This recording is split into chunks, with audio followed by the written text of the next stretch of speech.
The room was dark, except for the glow of the television, and the house was the particular kind of quiet a house gets at midnight when everyone else in it is asleep. I had a glass of wine I was not drinking, and a box of old film reels at my feet, and on the screen, a grainy, sun-yellowed image had just flickered to life.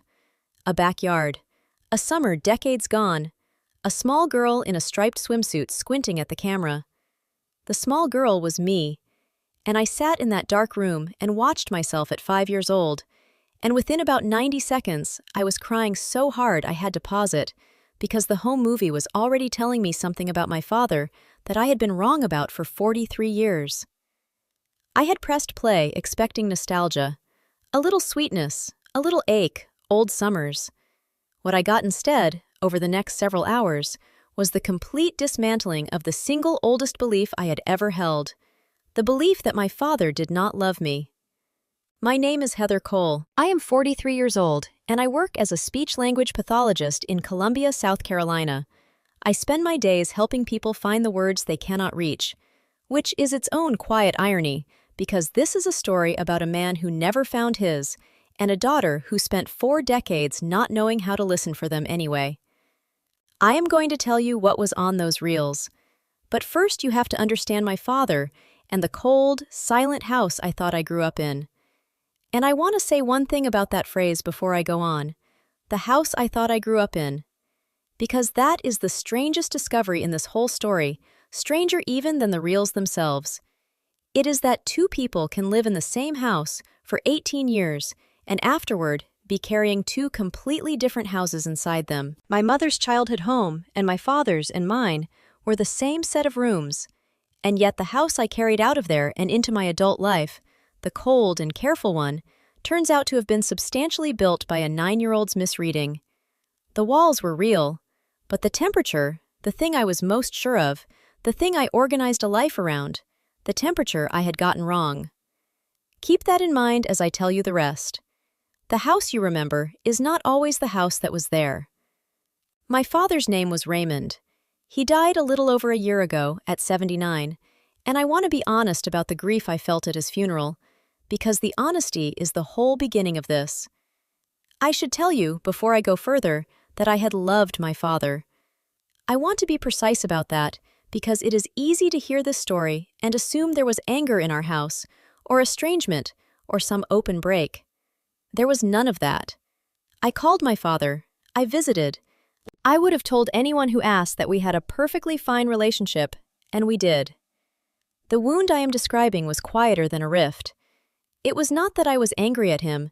It was that I was unsure of him, unsure, at the deepest level, whether the steady, mild, dutiful man I called Dad actually felt anything particular toward me, or whether he was simply doing the job of a father the way he did every job, conscientiously and without heat. You can love someone and still not be sure they love you back. That is a lonelier place than open conflict, in some ways. And it was the place I had quietly lived with my father for my entire life. I was sad, but it was a complicated, guarded, almost embarrassed kind of sad, because I was not sure, standing at my father's funeral, that I had ever really been loved by the man in the casket. And that is a terrible thing to be unsure of, and a worse thing to admit, so I had never admitted it to anyone. I remember standing at the funeral and watching other people grieve him, colleagues, neighbors, distant cousins, and feeling a strange, shameful envy of their clean sorrow. Their grief was simple. They had lost a good, quiet man, and they were sad, and that was all it was. Mine was tangled up with a question that would not lie still, a question I could not ask anyone in that room without sounding monstrous.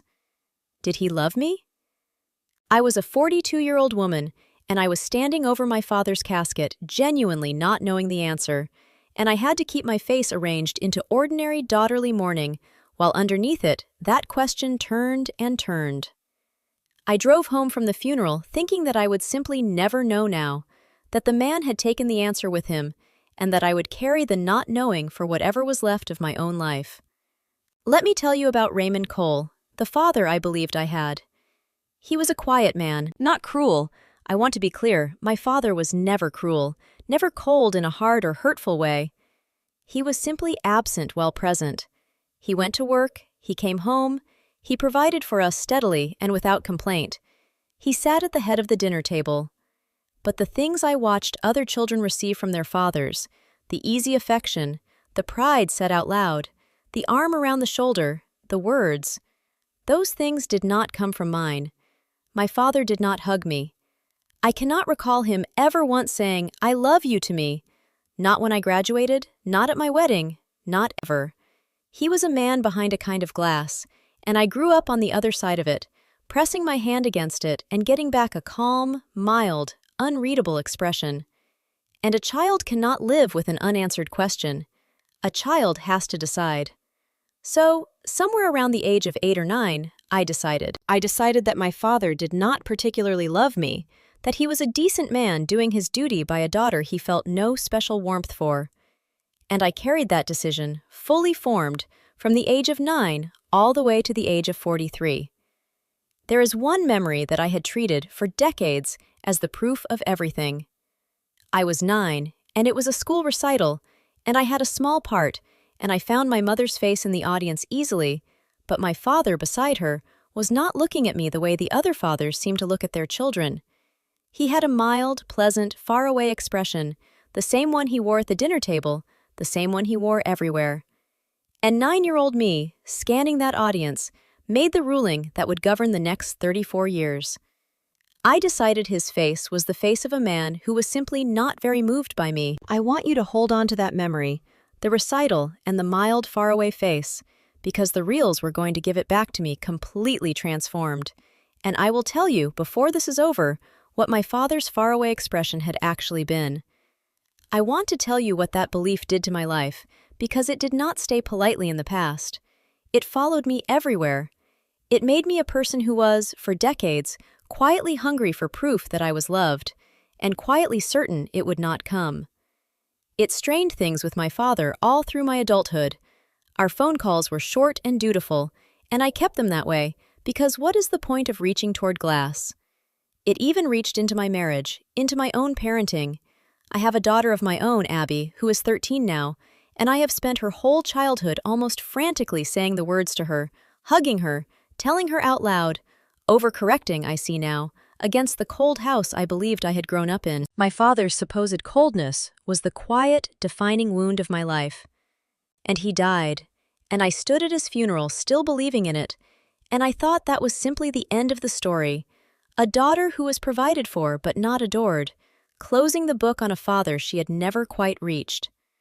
I did not know the book had a chapter I had never read. I did not know it was sitting in a cardboard box in his closet. A few months after the funeral, my mother, Nora, who is still living, still sharp, still in their house, asked me to help her go through my father's things. And in the back of his closet, on the shelf, there was a cardboard box, and inside it were film reels. Old 8mm home movie reels, a dozen of them, in their flat, round tins, each one labeled in my father's small, careful handwriting with a year. I had completely forgotten they existed. There had been a movie camera, somewhere in the deep background of my childhood. I had a vague memory of it, a boxy thing my father held up to his eye. But we had not had a projector in decades, and the reels had simply migrated to a closet shelf and been forgotten, the way these things are. I sat on my father's closet floor, holding those little tins, those years in his handwriting, and something in me, grief, curiosity, I did not know what, decided I needed to see them. My mother watched me hold them and said something I did not think much of at the time. She said, "Your father loved that camera. He was always behind it. We could never get him to be in a single picture." She said it lightly, the way you mention an old family quirk, and I nodded and did not register it as anything. I would not understand for several more weeks that my mother had just handed me the entire key to my own childhood in one offhand sentence, and that I had set it down without hearing it, exactly the way I had been setting down the truth about my father for 43 years. I found a company that converts old film to digital. I gave them the box. And a few weeks later, they sent me back a set of files. My entire early childhood, every frame my father had ever shot, restored and ready to play. And one midnight, alone, I started to watch. I want to tell you about the weeks of waiting for those files, because something in me already knew, before I had seen a single frame, that this was not going to be ordinary. I think it was the labels. 12 tins, and on every one my father's small, deliberate handwriting, the year written out carefully in pencil. A man does not label a box of reels like that, does not keep them for 40 years, migrate them from house to house, shelf to shelf, decade to decade, over something he is indifferent to. Cold men do not curate, they throw things out. And yet, I had spent my life believing my father was cold, and so I had a contradiction sitting in my lap and did not yet know what to do with it. The carefully kept box, the carefully penciled years, the evidence of a man who had quietly treasured something, belonging, supposedly, to a man who treasured nothing. I waited those weeks with the contradiction humming, not knowing it was about to be resolved entirely in the box's favor. The first reels were what you would expect, and they were lovely, and they were painful in the ordinary way old footage is painful. There I was at 4, at 5, at 6. There was my mother, young. There were Christmases and birthdays and backyards, all of it drenched in that golden, scratched, dreamlike quality old film has. I cried, but gently, the way anyone would. I want to describe what it is actually like to watch yourself as a small child, because it is stranger and more disarming than I expected. The little girl on the screen did not feel like me.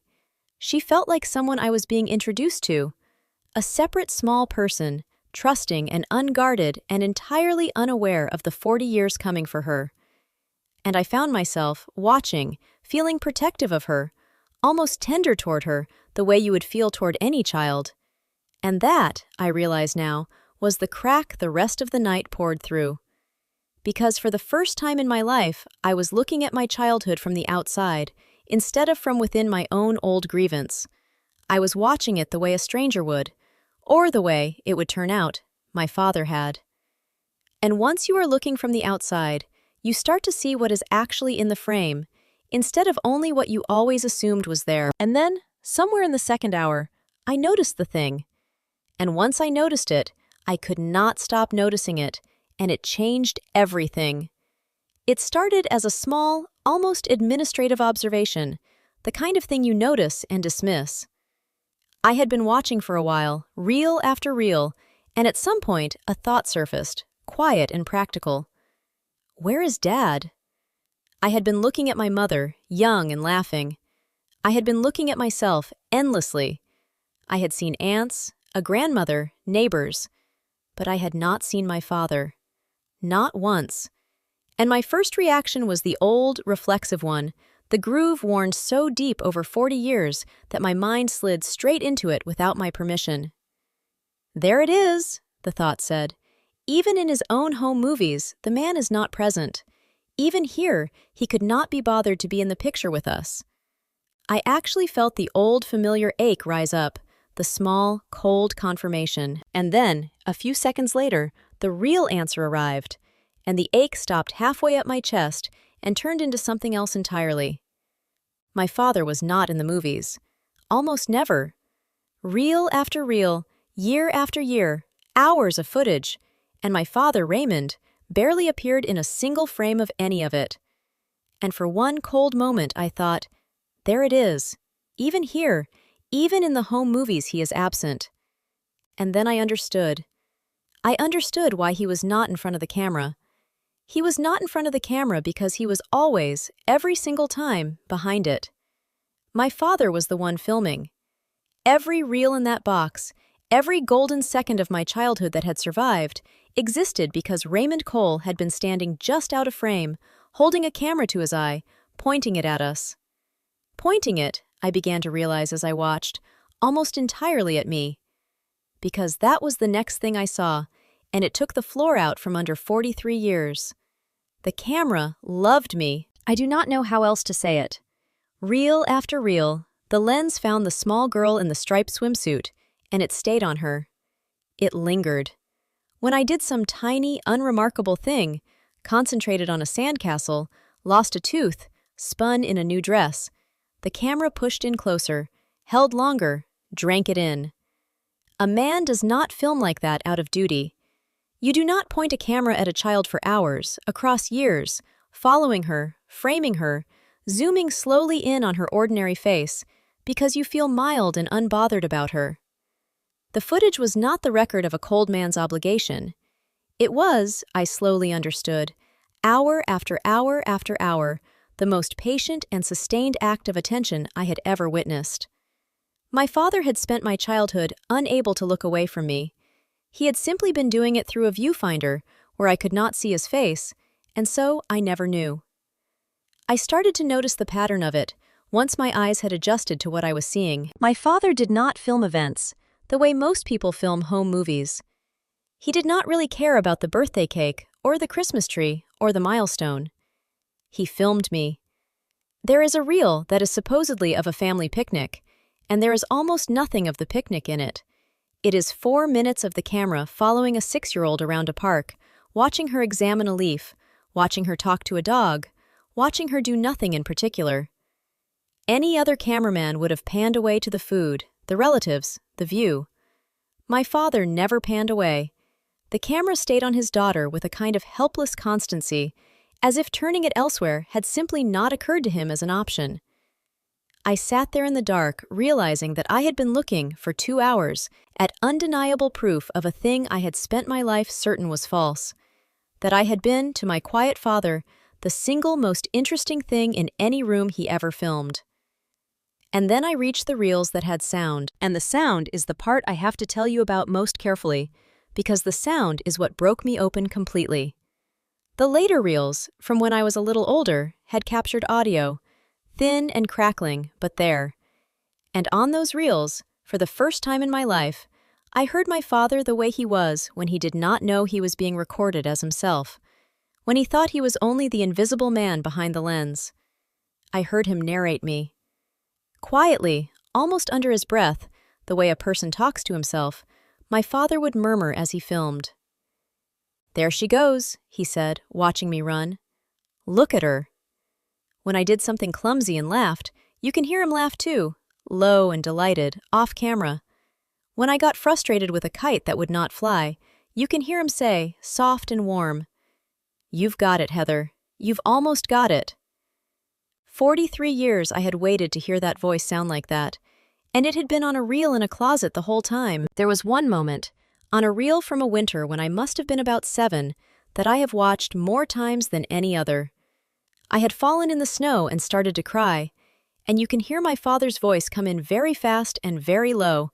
"Hey, hey, you're all right, I've got you." And the camera lowers and swings as he moves toward me, and for just a second, before the picture steadies again, you see a blur of his own hand reaching into the frame toward his crying daughter.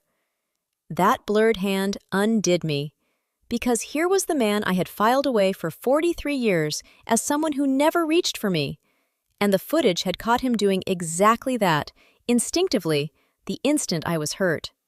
He had been reaching for me the whole time. He had simply been holding a camera in the other hand, and so the reaching never quite registered, never quite counted, in the ledger I had been keeping since I was 9. But it was the last reel, the final one in the box, that I will carry with me until I die. I was perhaps 8 in it, asleep, the camera lingering on me asleep on a couch on some long-gone afternoon, and my father, not realizing the camera was still recording sound, says something, not to me, not to anyone, just quietly to himself, the way you say a true thing when you think you are alone. He says, "I don't know how I got this lucky." And then, even softer, "I hope she always knows." I rewound that. I made myself listen to it again, and then a third time, my hand shaking on the remote. "I don't know how I got this lucky. I hope she always knows." It was not performed. That is the thing I keep coming back to. My father did not know the camera was still capturing sound. He believed, in that moment, that he was completely alone with a sleeping child on an ordinary afternoon. There was no audience for those words, no one he was trying to convince, no version of himself he was presenting. It was simply the truest contents of the man, spoken aloud to an empty room because he could not contain them. And in 43 years, that quiet, unguarded sentence on a forgotten reel was the closest I had ever come, or would ever come, to hearing my father say it plainly. He had said it. He had said all of it. He had just made sure, his whole life, that I was never in the room when he did. I hope she always knows. I sat in that dark room at 1 in the morning, and I put my face in my hands, because my father had hoped, on a reel in a closet, that I would always know, and I had spent 43 years not knowing. I had spent 43 years on the wrong side of glass, and the glass, it turned out, had never been him being cold. The glass had been a camera. He had been right there behind it the entire time, watching me with his whole heart, hoping I could feel it. And I had read the man holding the camera as a man who did not care, when the truth was that the camera itself, those dozen reels, those hours and hours of patient, adoring attention, the camera was the most enormous love letter a person had ever written me, and it had been addressed to me my whole life, and I had simply never learned how to read it. I want to tell you what those reels did to my memory of my own childhood, because it was not a small adjustment. It was a rewrite. For 43 years, I had walked around with a particular childhood inside me, a cold house childhood, a provided for but not adored childhood. And over the course of one night, frame by frame, I had to take that childhood out and look at it again, and it was not the childhood I had been carrying. My father had not been absent.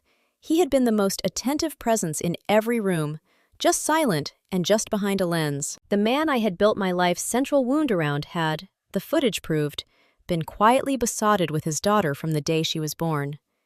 And I had to grieve, that night, two completely different things at once. I had to grieve my father, the actual man, all over again. And I had to grieve the 43 years, the 4 decades I had spent feeling unloved by a man who, I now had hours of evidence, had loved me almost helplessly. That second grief is its own particular kind of heavy. To mourn not a person, but a misunderstanding. To mourn all the years you had the love and could not feel it. I lay awake the rest of that night, doing a kind of terrible accounting. I went back through the decades, moment by moment, and reread them. My short, dutiful phone calls with him, I had kept those short because I believed there was nothing warm waiting on the other end, and now I understood that I had been hanging up, again and again, on a man who adored me and could not say so. The visits I had cut brief, the years I had held him at arm's length, protecting myself from a coldness that was never there. My wedding day, he had not said the words, and I had grieved that quietly for years, and now I wondered what he had been feeling behind that mild, faraway face while he watched me get married, and I understood, with a fresh kind of pain, that he had probably been overflowing and simply had no door for it to come out of. Every cool, careful, self-protective choice I had made with my father across 30 years had been a choice made on false information. I had been managing a wound that did not exist, and in managing it, I had kept my distance from a man who had none of the coldness I was guarding against. That is what I had to lie there and absorb. Not that I had been unloved, that I had been loved the whole time and had built my life around not believing it. I did not sleep at all that night. By the time the windows went gray, I had watched every reel twice, and a single question had crowded out everything else, and I knew I would not rest until someone answered it. The next morning, I drove to my mother's house, and I sat Nora down, and I asked her. I had to ask her. Why? Why a man who felt all of that had never once said it, never hugged me, never let me see it without a camera in the way. And my mother, who is 81 and does not waste words herself, told me about the man she had married. She told me Raymond had grown up in a house with no warmth in it at all. A hard, silent, Depression-era household where affection was simply not a language anyone spoke, where a boy was fed and clothed and otherwise left alone. My father, she said, had come into adulthood genuinely not knowing how to do the thing, how to say the words, how to give the hug, how to let his face be seen feeling something. The equipment for it had never been installed in him, and so, my mother said, he had done the only thing he could figure out how to do. He had bought a camera. She said, and I have not stopped thinking about this, she said, "Heather, your father couldn't tell you he loved you, so he pointed a camera at you for 10 years instead. That was him saying it. That box of reels was the only way he had." My mother told me one more thing that morning, and it answered the recital. She said that my father had been, underneath the mild surface, an almost painfully emotional man, that he felt things enormously and had simply never, in his entire life, been given any safe way to let them show. She said that when feelings got too big for him in public, his face did a particular thing. It went still and far away. Not because he was unmoved, because he was holding on. That faraway look, she said, was not absence. It was a man with the volume turned all the way up inside and no knob on the outside, gripping the arms of his chair so that nothing would spill. And I sat in my mother's kitchen and felt the recital memory, the cornerstone of my whole belief, the proof I had carried since I was 9, simply turn over and become its own opposite. The faraway face in that audience had not been a father who was not very moved by his daughter. It had been a father so moved by her that going still was the only way he knew to survive it. I want to be honest about the hardest part, because the reels gave me a beautiful thing and a brutal thing in the same motion, and I will not pretend otherwise. The beautiful thing is that I got my father back, the real one, the one who adored me. The brutal thing is the timing. My father is dead. I cannot drive to his house and tell him that I finally saw it, that I finally understood the camera, that the message got through. I cannot give him the one thing the last reel told me he wanted, which was for me to know, not after he was gone, but while he could see my face hear it. He went to his grave, I think, not certain that his daughter had ever received the love he spent a decade filming. And I have had to find a way to live with that. And the only way I have found is this. I cannot tell him, but I can let the reels have worked. I can let his love, even arriving 43 years late, actually land. I can stop being the unloved daughter, finally, because that daughter never really existed. And I have to believe that a father who loved that quietly, that patiently, would count that as the message getting through. Late, but through. I have wondered, more than once, whether my father knew the reels would do this someday. Whether, on some level, the careful labeling and the keeping and the migrating of that box from shelf to shelf for 40 years was him leaving a door unlocked. A message set aside for a daughter he could not reach in person, in the hope that she might one day open the box and finally understand. I will never know. He was not a man who explained himself. That was the whole tragedy and the whole story. But I have decided to believe that some part of him knew. That a man who could not say the words, but who could not throw the reels away either, was doing the only thing such a man can do, trusting the evidence to outlive his silence and to speak for him after he was gone. If that was his hope, then it worked. Late, and at a cost I wish we had not paid. But it worked. A year has passed now since that midnight. I did something with the reels. I had them all properly preserved, and then I sat down with my daughter Abby, 13, the same striped swimsuit age I had been, and I showed her the grandfather she barely got to know. I showed her the footage, and I told her what it was. Not just home movies, but the love letter, the way her grandfather said a thing he could not say. And I watched my daughter understand something about love that took me 43 years and a box in a closet to learn. That it does not always look like itself, that it does not always come in the words you are listening for, and that you have to learn to recognize it in the shapes it actually arrives in. That was my father's last gift, I think. Not just to me, to Abby too. He taught her, through a screen, a lesson it nearly cost me my whole relationship with him to learn. Watching Abby watch those reels was its own quiet revelation. At one point she turned to me, in the dark, and said, "Grandpa really liked you, Mom." Just that, a 13-year-old's plain sentence. And it landed in me with a weight she could not have known, because it was the simplest possible statement of the exact thing I had spent 43 years unable to believe. My daughter had watched 20 minutes of footage and seen it instantly, effortlessly, the way you see that the sky is blue. Grandpa really liked you. It had taken me 4 decades and his death to arrive at what Abby could see in 20 minutes. And I think that is because she came to the reels without the wound. She did not have 34 years of a verdict to see around.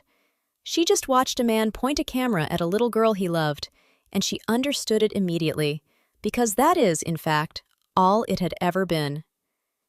I keep one of the film tins on a shelf where I see it every day. The last one, the one with the sleeping girl and the words. I do not need to play it anymore.